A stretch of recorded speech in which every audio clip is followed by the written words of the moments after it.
ISBN, and there it is. If your book has been done through Ingram's or your publisher has put it through that distribution system. So most smaller bookstores, that's who they will order from, is Ingram's and Ingram's International. So, but usually, you know, they, to answer your question about sales, yes, they're not gonna order 100 copies of a book and hope that it sells. Absolutely not. Because even with the Barnes & Noble, the bottom line is sales and moving books. I want books in, I want books out. If I don't move books out, I'm not going to make any money. So a bookstore is not going to take a venture on 100 books of yours that they don't know and have any sales history on. They're very likely to say, no, I'm sorry. They might do a couple if it's a local interest or you're a local author, but they're not going to do hundreds. In order to get it into the Barnes & Noble system, you have to have a very detailed marketing plan about what you're going to do in order to get it into the Barnes & Noble system. And then I really don't think there's a high chance of success with Barnes & Noble. My own personal opinion with Barnes & Noble is they are a dying breed, and they will go the way that Baker & Taylor has gone and many of the other bookstores. It's just a matter of time for them because the internet has just changed the way everybody buys things. Okay, so again, each store is independently managed, and they can get your book through other distribution networks other than the Barnes & Noble distribution network. Any other questions on Barnes & Noble? And I tell folks, it's very easy to get on barnesandnoble.com, and if anyone's going to buy it, that's probably where they're going to buy it from. Don't kill yourself trying to get it into a store. It's not worth the few books that you will probably sell. Okay, so we talked a little bit about this, the offset printing versus the digital printing. Again, it's very common, and the large publishers use this because it's they have the warehouses to store hundreds and thousands of books, and it's much less expensive to print, but you have to get that minimum print run in. Some printers will offer you a discount for the more books you get printed. So that 5 books might cost this, but 5,000 books will be a little less expensive per book. So you can investigate that, but it is overall it is less than print on demand or digital printing. Digital printing, again, you get only what you need, which is great. You don't have to worry about having 10,000 books sitting in your garage and not knowing what to do with them, except to use them for firewood in the winter.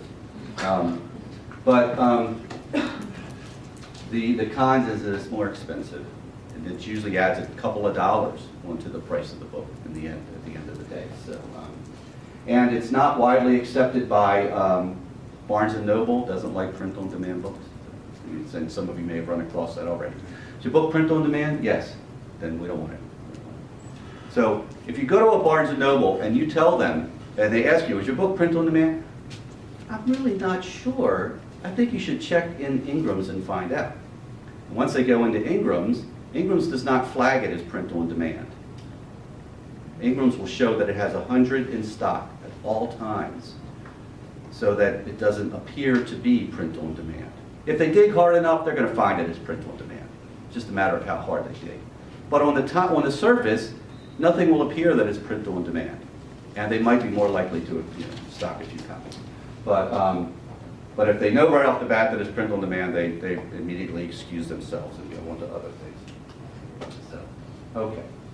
So let's talk about royalties and advances a little bit. And an advance is simply an amount of money that the publisher pays to the author before the book is released for them to either complete their book, do further research on their book, and get it ready, get a completed manuscript together for them to take over and use. It could be anywhere from $10 to $10,000. The bigger your name, the bigger advance you might get. But again, as I mentioned earlier, these are becoming less and less common, and the amounts are getting smaller and smaller because book sales are iffier and iffier as the time goes by. So. And a royalty, it's hard to see at the bottom there, but a royalty is the amount of money that's based on the number of book sales that you do, that is paid back to the author based on the sales. So if you're getting 15% or 50%, depends on which publisher you're using, but that's paid to you, and it's usually done on a quarterly basis. So let's talk about rights just for a minute. With regards to copyrights, and many of you probably know this already, but the copyright is always, always yours. The copyright never belongs to the publisher, never, ever. You are the owner of the copyright. It is your material. You can register it directly if you like, so that no matter what publisher you go to, it's already registered. Go to copyright.gov, and it costs $35. You can register and get a copyright number for your material, even if it's not completed. So, but that copyright is your, it allows you to share, give, or sell the rights to a publisher. And that's important because if you're trying to go the traditional route, the publisher is going to ask for the rights to your material. It's considered intellectual property, and if someone challenges you, you may be in for a court battle to determine who actually owns the rights to that material. So hopefully no one has it. We've only run into one issue of that over 10 years, thank goodness, and it's a major headache. But the rights that a publisher is going to ask for are different than the copyrights. They're going to ask for the rights to use the material that you've given to them, okay, not necessarily the copyright. So it's a totally different thing. They're going to ask for the rights to do with material what they see fit to do, which is design it, mold it, shape it, fit it, and get it out there on the market. They may license it. You know, if your book is a children's book and it includes a very lovable character, they may license that character to, you know, go in if you're lucky enough, every Burger King from here to Kalamazoo. So those are the rights that a publisher is going to ask for, and you'll have to, if you want them to publish your book, you'll have to sign on the dotted line to do so. They will not accept material if you don't sign over the rights. Again, that's their only guarantee. Go ahead. Oh, I'm sorry, I'm just trying. Yeah. No, that's their only guarantee that you as the author won't take your material somewhere else and do something with it that will affect their ability to get their money back once they make the investment. That's why it's important for them to get those rights. As opposed to self-publishing companies, they provide non-exclusive agreements typically. If they offer exclusive agreements, then I would think twice about going with them. But most of them will offer non-exclusive rights to the book, and which means that even if you're paying for the services more so than you are for anything else. So you pay for them to do all the design, get it into the network distributions, etc. And as a result, because they don't have any rights, they can pay you a higher royalty. They don't have to worry about recouping their investment because you as the author have already put forth that investment to have it self-published. So they will give you a higher rate of return and don't need to hold the rights.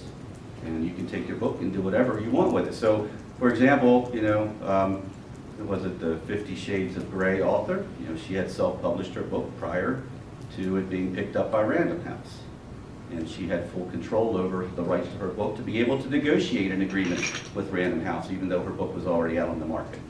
So that's the beauty of self-publishing. You still have the rights, you have control, you can do with it what you want, even though your book is out there on the market. Okay, any questions up till now regarding those? That primarily we've talked about print books through this whole thing, traditionally published and self-published. We're moving to ebooks. Probably spend about 10 more minutes on ebooks, and then we'll wind up with any questions that you might have.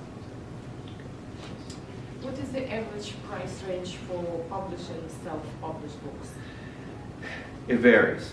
It really varies. And there are companies out there that you have to really be careful because they will gouge customers for every cent they have. So our price, I can give you what our price is. Our prices vary from $1,000 is our minimum price for a self-published book, all the way up to $4,500. And it really depends on the bells and whistles you want. And how many copies? Because it's That doesn't include copies for the books. That is merely for the services to publish the book. But most companies, including mine, will provide a discount on all author-purchased copies.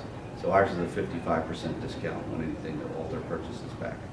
So, but you have to really go out and look around to see what the pricing structures are and what's included in all those different pricing structures, because everybody does it a little differently. So what you get for $1,000 from one company, you may not get for $1,000 from another. And you have to kind of put them all, weigh them out, look at the pros and cons and what's included and what's not. So, following up with that, really, or related, you said it takes 1 to 2 months to publish a book through self-publishing. What are you including? What stages of the publishing process are you including in 1 to 2 months? That's everything. That is complete from getting a completed manuscript from the author, all the way through cover design, interior design and layout, editing. Editing may not be included in that because it depends upon the length of the book and that. So, but and then getting it in the distribution networks, getting it online, the websites, and that sort of thing. So maybe if they come to you with an edited manuscript, then you go through the design, proofreading, Right. and then you've got And 2 months. I would venture to say that probably about 80% of our manuscripts come to us already edited. And I should mention, one of the things, we do a number of seminars throughout the year, and I haven't really mentioned anything about editing today, but I would make sure that I tell everyone, be sure to have your books edited. We do get a lot of books, and some of them are edited very well, some of them are not edited very well. And we always encourage all the authors to have their books edited. And even when they say, I don't need to have it edited, you know, my Uncle Bob edited